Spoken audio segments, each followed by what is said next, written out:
Adamu taqdir umur taqdiran sahiha, yani anakuwa hawezi kufikiria jambo akapata jibu sahihi. Kwa mfano hapa tunakusudia pale ambapo anaweza akawa anachezea kiwembe, hajui mimi nitakapochezea kiwembe hichi baadaye kitaniletea athar, kitanchinja.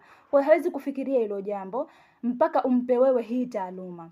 Kwa hiyo ndio tunapokusudia hapa, kama hawezi kufikiria jambo kisha akapata result, yani matokeo moja kwa moja ya kufanya nini, ya kupata jibu sahihi.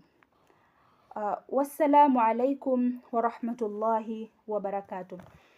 Siku yetu ya leo tumejifunza somo letu la tarbiyatul auladi katika mada inayosema marhalatun numuwatu wat takwin, yani hatua za ukuaji pamoja na malezi ya watoto. Tukaelezea vile vile katika marhala hii tumepata marhala hii ipo katika pati mbili, hatua mbili, step mbili.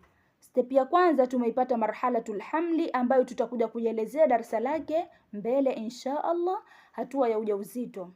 Na step ya pili tukasema marhalatu ma baada alwilada, step hii inakuja baada ya kuzaliwa, yani mtoto baada ya kuzaliwa. Vipi utamlea mtoto baada ya kuzaliwa? Hii step baada ya kuzaliwa tukasema ipo pia katika hali tatu. Tulisema iko katika hali mbili, lakini tunaweza tukaiingiza ndani ya hali tatu. Hali ya kwanza tukasema ni ile marhala ambayo tufula duna sinnu tamyiz, ambayo ndo klasi yetu ya leo tulioielezea. Ni ile marhala ambayo mtoto sio mpambanuzi. Alafu tukaja tukasema na pointi ya pili, marhala tutufula tufi sinni tamyiz, ni ile marhala ambayo mtoto tayari kashakuwa mpambanuzi.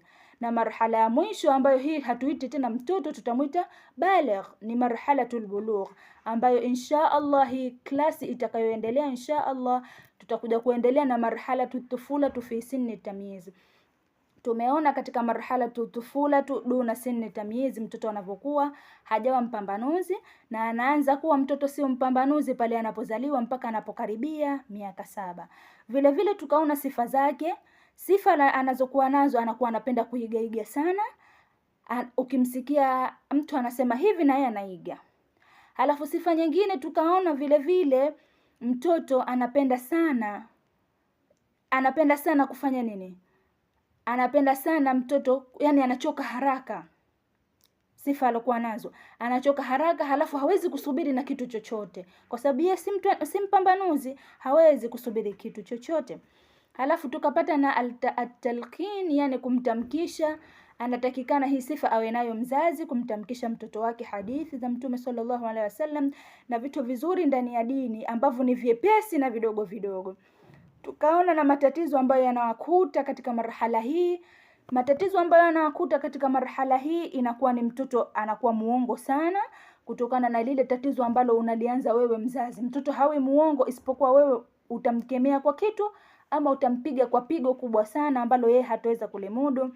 Kwa hiyo hapa lazima ataingia ndani ya kusema uongo kwa ajili ya kujitetea, na atakapozoea mwisho ndo atakuwa anazidi uzoefu.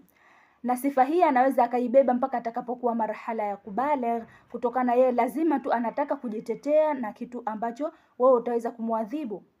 Na vile vile tukaona katika sifa, yani matatizo ambayo wanayo watoto hawa ambao sio wapambanuzi, anakuwa hawezi kufikiria kitu akapata jibu sahihi. Bimaana yeye anaweza akafanya jambo lakini asijue mwisho wake nitafanya nini ama nitadhurika kwa aina yoyote. Kwa hiyo hiyo ndo marhala ambayo sio mtoto mpambanuzi. Insha Allah katika darasa ijalo insha Allah tutakuja kuendelea marhala ambayo mtoto ni mpambanuzi, ambayo inaitwa kwa Kiarabu marhalatu tufulatu fi sinni tamyiz insha Allah. Wassalamu alaikum wa rahmatullahi wa barakatuh. Nawatakia siku njema na Ramadhan Karim.